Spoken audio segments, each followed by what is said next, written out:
باپ کی تنخواہ صرف 1600 روپے تھی۔ اتنی قلیل آمدنی میں پورے خاندان کا معاشی بوجھ اٹھانا مشکل تھا، اور پھر اوپر سے معذور بچے کی پیدائش۔ پورے محلے کے منہ سے ہائے رام نکل گیا۔ بچہ پیدائشی اندھا بھی تھا اور کمزور بھی۔ پورے خاندان کا خیال تھا ہم یہ بچہ نہیں پال سکیں گے، چنانچہ ہمیں گلا دبا کر اسے قتل کر دینا چاہیے۔ لیکن والد نیک دل انسان تھا، اس نے بچے کو معذوری کے باوجود قبول کر لیا، اور یوں سری کانت کو زندہ رہنے کا سرٹیفکیٹ مل گیا۔ آندھرا پردیش کے سری کانت بولا کے لیے یہ سرٹیفکیٹ ضروری تھا۔ کیونکہ اس نے آگے چل کر دنیا بھر کے اندھوں کے لیے ٹارچ بننا تھا، ان اندھوں کے لیے جن کے لیے معاشرے کے پاس اندھیروں کے سوا کچھ نہیں ہوتا، اور جو زندگی بھر زندگی کو اندھیری گلیوں میں ٹٹولتے رہتے ہیں اور مرنے سے پہلے دہائیوں تک تھوڑا تھوڑا مرتے رہتے ہیں، یہاں تک کہ حیات کی مٹکی خالی ہو جاتی ہے۔ سری کانت بولا نے ان لوگوں کے لیے مشل بننا تھا۔ یہ سری کانت بولا کی کہانی ہے۔ یہ بچہ 1992 میں آندھرا پردیش کے گاؤں سیتا رام پورم میں پیدا ہوا۔ یہ پیدائشی نابینا تھا، وزن بھی خطرناک حد تک کم تھا۔ والد کی ماہانہ آمدنی 1600 روپے تھی۔ چنانچہ رشتہ داروں اور محلے داروں نے مشورہ دیا، بچے کو گلا دبا کر قتل کر دو، تم یہ بچہ نہیں پال سکو گے۔ یہ مشورہ عقل مندانہ تھا۔ بھارت میں آج بھی معذور اور بدصورت بچوں، بالخصوص بچیوں کو پیدائش کے بعد قتل کر دیا جاتا ہے۔ لوگ اسے برا نہیں سمجھتے، لیکن سری کانت کا والد نہ مانا۔ اس نے بچے کو پالنے بلکہ اعلیٰ تعلیم دینے کا فیصلہ کر لیا۔ باپ اس کا واحد سہارا تھا۔ والد نے اس کا ہاتھ تھاما اور اسے بولنا، چلنا، پھرنا اور ٹٹول کر چیزوں کی ماہیت کو سمجھنا سکھا دیا۔ سری کانت جب اسکول جانے کی عمر کو پہنچا تو والد نے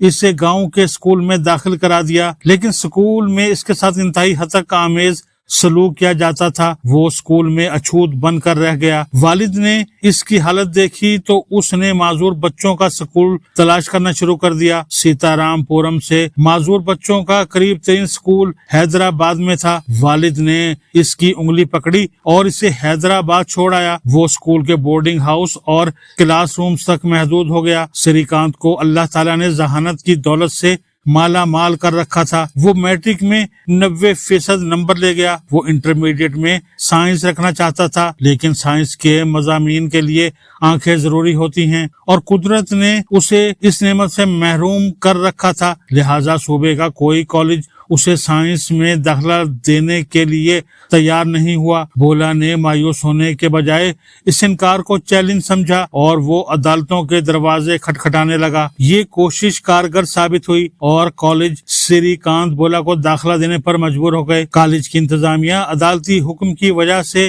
اس کے خلاف تھی۔ اس کی کوشش تھی یہ فیل ہو جائے، لیکن کالج کے ایک استاد کو اس پر رحم آ گیا اور اس نے اس کے لیے لیکچرز کی آڈیو کیسٹیں تیار کرنا شروع کر دیں۔ سری کانت یہ کیسٹیں سنتا چلا گیا اور کامیاب ہوتا گیا۔ کالج میں اس نے شطرنج اور کرکٹ بھی سیکھ لی اور اس میں بھی کمال کر دیا۔ بولا کو اس دوران صدر عبدالکلام کے منصوبے لیڈ انڈیا میں بھی کام کرنے کا موقع ملا۔ سری کانت نے 98% نمبر لے کر FSC کر لی۔ یہ معجزہ تھا، لیکن یہ معجزہ اپنے ساتھ نئے مسائل لے آیا۔ وہ اب انڈین انسٹیٹیوٹ آف ٹیکنالوجی میں داخلہ لینا چاہتا تھا۔ وہ میرٹ پر بھی پورا اترتا تھا، لیکن انسٹیٹیوٹ نے آج تک کسی نابینا طالب علم کو داخلہ نہیں دیا تھا۔ سری کانت کو انکار کر دیا گیا۔ سری کانت نے بہت کوشش کی، عدالتوں کے دروازے بھی کھٹکھٹائے، لیکن کامیابی نہ ہوئی اور وہ گھر بیٹھنے پر مجبور ہو گیا۔ اس دوران امریکہ کی یونیورسٹی ماساچوسیٹس انسٹیٹیوٹ آف ٹیکنالوجی کو اس کے بارے میں معلوم ہوا اور یونیورسٹی نے اسے 100% وظیفہ آفر کر دیا۔ سری کانت بولا نے یہ پیشکش قبول کر لی۔ یہ امریکہ چلا گیا۔ امریکہ میں اس نے 2012 میں گریجویشن کی۔ امریکہ کی بے شمار یونیورسٹیوں، کمپنیوں اور کارپوریشنز نے اسے نوکری کی آفر کی، لیکن اس نے بھارت واپس آنے کا فیصلہ کر لیا۔ بھارت آنے سے پہلے اس نے یونیورسٹی کے استادوں سے ملاقات کی اور ایک ایسے ادارے کا منصوبہ ان کے سامنے رکھا जो नाबीना नौजवानों को नौकरी भी दे और इन्हें हुनर भी सिखाए। उस्तादों को ये मंसूबा पसंद आया। उन्होंने ये प्रोजेक्ट यूनिवर्सिटी के सिंडिकेट में पेश कर दिया। सिंडिकेट ने इसकी मंजूरी दे दी। यूं यूनिवर्सिटी ने श्रीकांत बोला को मंसूबे के लिए इब्तदाई रकम दे दी। वो वापस आया और हैदराबाद में एक छोटा सा दफ्तर लिया, 5 कंप्यूटर रखे और माजूर लोगों को कंप्यूटर की तालीम देना शुरू कर दी। ये इदारा चल पड़ा। श्रीकांत ने इसमें चंद दूसरे शोबे भी मुतारिफ करा दिए। बोला के जज्बे को देखकर भारत के खरबपति रतन टाटा ने इसकी कंपनी में सरमायाकारी कर दी और यूं बोला की कंपनी देखते ही देखते बोलांत इंडस्ट्रीज में तब्दील हो गई। ये कंपनी अनपढ़ और माजूर लोगों को मुलाजमत देती है। ये इन्हें कागज को रिसाइकल करने और दरख्तों के पत्तों से पैकिंग मटेरियल बनाने का हुनर सिखाती है। ये लोग ये हुनर सीखने के बाद कंपनी के लिए अशिया बनाते हैं और ये अशिया मुल्क के बड़े ग्रुप खरीदते हैं। श्रीकांत की कंपनी 4 साल में 3 रियासतों आंध्र प्रदेश, तेलंगाना और कर्नाटका तक फैल गई। इनमें से आधे लोगों के पास जाती घर और जाती गाड़ियां हो और कंपनी की मालियत कम से कम 20 अरब रुपया हो। श्रीकांत बोला दिन रात इस मिशन की तकमील में सरगर्म है। इसकी ग्रोथ और तरक्की से इसके वालिदैन भी खुश हैं और वो बहन भाई भी जिन्हें अल्लाह ताला ने नॉर्मल पैदा किया था,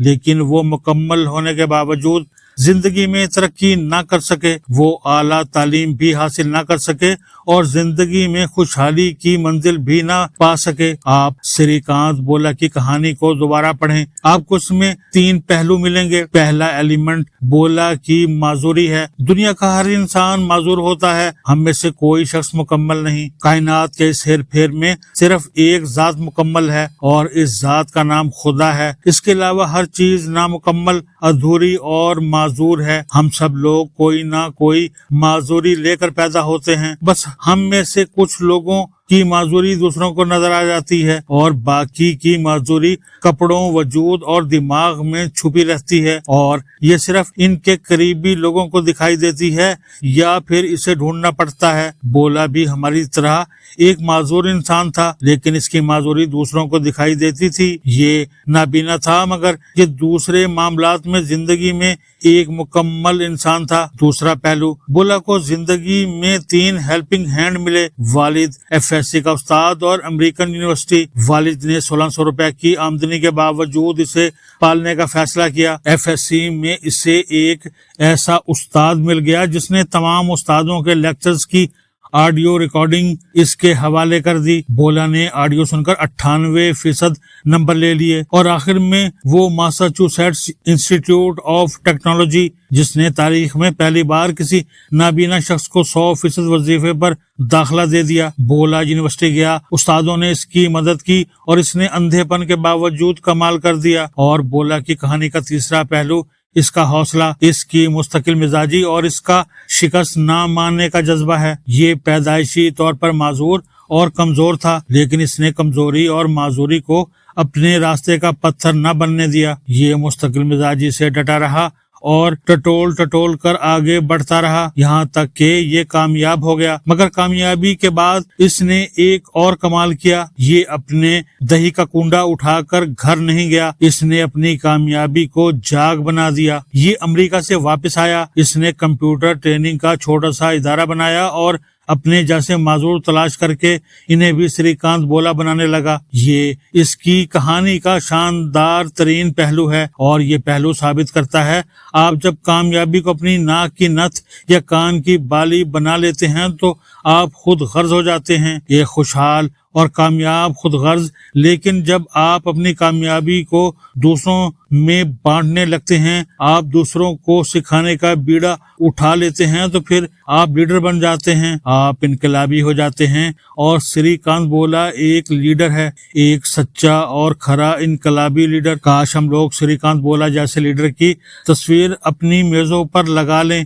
और रोज इस तस्वीर को देखें और अपने आप से 2 सवाल पूछें। मैं जिस्मानी लिहाज से बोला से बेहतर हूँ, लेकिन मैं इससे पीछे हूँ, क्यों? और मैं भी कामयाब हूँ, लेकिन मैं कामयाबी को श्रीकांत बोला की तरह दूसरों के साथ शेयर नहीं कर रहा, क्यों? मुझे यकीन है ये 2 सवाल हमें चंद माह में जहनी, जिस्मानी और रूहानी माजूरी से آزاد کر دیں گے، ہم بھی سری کانت بولا بن جائیں گے، ایک ایسا سری کانت بولا جسے اس کا اندھا پن بھی روشنی بانٹنے سے نہیں روک سکا۔